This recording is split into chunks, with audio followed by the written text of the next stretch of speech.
Hello and welcome to exam wings. Exam wings की इस video में आपका स्वागत है। आज हम बात करेंगे IFSCA ऑफिसर ग्रेड ए के नोटिफिकेशन के बारे में। और इस वीडियो का जो मेन पॉइंट है कि should you fill this form, ये फॉर्म किसके लिए है, क्या बैंकिंग एस्पिरेंट्स, इंश्योरेंस एस्पिरेंट्स को ये फॉर्म फिल करना चाहिए या स्किप करना चाहिए।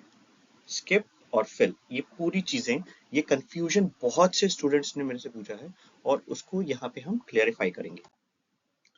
आगे बढ़ने से पहले हमारी वेबसाइट पे आप विजिट कर सकते हैं, जहां पे आपको लेटेस्ट नोटिफिकेशंस, लेटेस्ट वीडियोस, साथ ही साथ study materials plus practice test for insurance awareness शुरू हो गया है।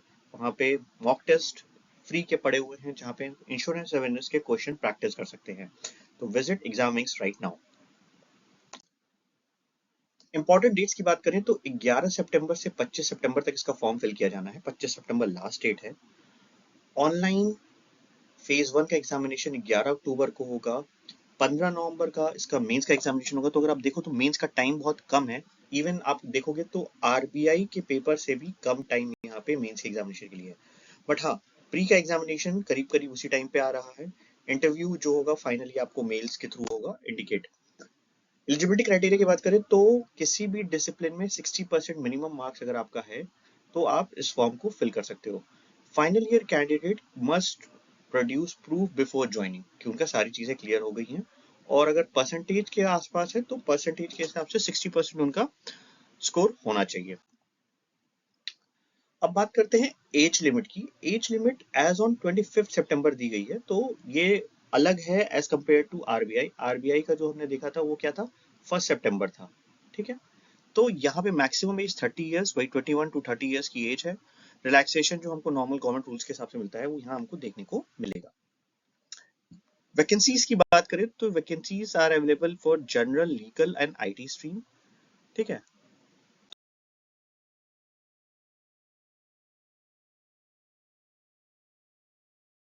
तो नोटिफिकेशन टेबल में हम उसके बारे में बात कर लेंगे अभी कि क्या क्या वैकेंसीज कितनी आई हैं।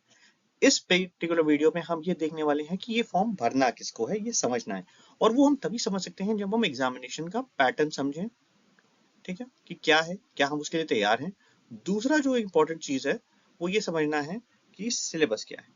ठीक, पैटर्न क्या, online examination paper 1 100 marks 60 minutes होगा, जहाँ आपके जनरल अवेयरनेस फाइनेंशियल सेक्टर से 25 क्वेश्चन आएंगे, इंग्लिश के 25, क्वांट के 25, रीजनिंग के 25 क्वेश्चन होंगे। टोटल जो आपका कट ऑफ होगा वो 30% मार्क्स आपको लेके आने हैं कट ऑफ में। मतलब अगर आपके 100 क्वेश्चन है तो 30 नंबर आपके आने चाहिए 30% के हिसाब से। पेपर 2 की बात करें तो वहां पे economic, finance, management, government schemes, gift city and IFS से रिलेटेड टॉपिक्स आपको पढ़ने होंगे। तो एक चीज आप ये देखो कि अब जो हमारा मेंस है ना, थोड़ा सा कट ऑफ हो रहा है, डिफरेंट है। ठीक है, किससे, फ्रॉम आरबीआई के पेपर से। ठीक है, नोटिफिकेशंस आप देख सकते हो कि आ चुकी है, सारी चीजें हैं जो नॉर्मल है। एग्रीगेट 40% कट ऑफ होगा उसका, और नेगेटिव मार्किंग एज 1/4 जैसा होता है वैसी ही होगी। बट जो पैटर्न है जनरल में इकोनॉमिक्स, फाइनेंस, मैनेजमेंट का भी आपको फोकस देना पड़ेगा। तो ये चीज का जरा समझो कि ये नॉर्मल अगर आप बैंकिंग की तैयारी कर रहे हो तो उससे बहुत ज्यादा मिलना नहीं है अभी इसमें। फेज 2 मेंस एग्जामिनेशन जो होगा उसमें इंग्लिश का डिस्क्रिप्टिव होगा पेपर 1 में। ठीक है, उसके बाद डिस्क्रिप्टिव में आपका ऐसे कॉम्प्रिहेंशन प्लस राइटिंग, और ये 100 मार्क्स के होंगे। 60 मिनट्स होगा, कट ऑफ 30% होगा यहाँ पे भी। पेपर 2 जो है वो स्ट्रीम स्पेसिफिक क्वेश्चंस होंगे। अगर आप जनरल के लिए पढ़ रहे हो तो जनरल, लीगल, आईटी, जो भी आप फॉर्म फिल कर रहे हो उसके हिसाब से होगा। 100 मार्क्स होंगे, 60 मिनट्स होंगे, कट ऑफ 40% अगेन जाएगा। वेटेज सेम वही है, पेपर 1 का 1/3 वेटेज है। पेपर 2 ज्यादा इंपॉर्टेंट है क्योंकि वो स्ट्रीम वाइज होगा आपके लिए, तो वो इंपॉर्टेंट है।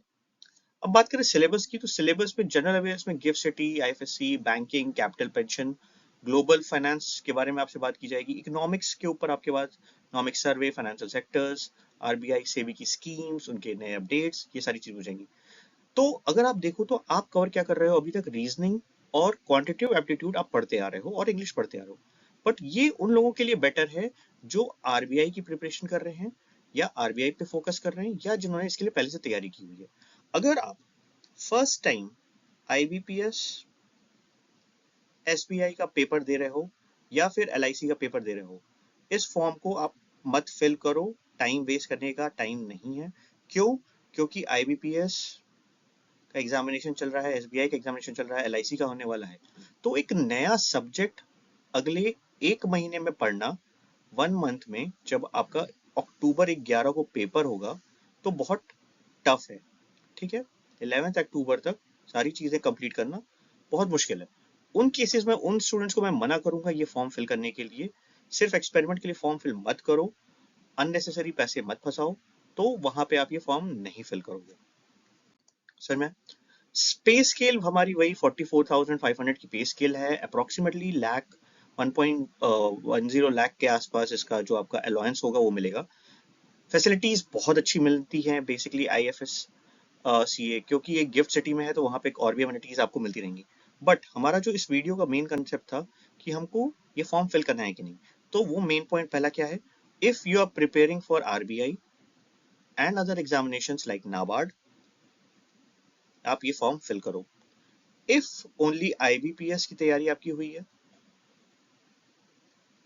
SBI की तैयारी हुई है, प्लीज ये फॉर्म अभी मत फिल करो, फोकस करो जॉब पे, उसके बाद फोकस किया जाएगा यार स्पेसिफिक, क्योंकि आपने उसके लिए नहीं पढ़ाई की। अगर आपने कर रखी है, प्लीज फिल द फॉर्म। तो नया सब्जेक्ट शुरू मत करना अगले 1 महीने के लिए। ठीक है, और कोई भी डाउट हो आप कमेंट सेक्शन में पूछ सकते हो। All the best, good luck.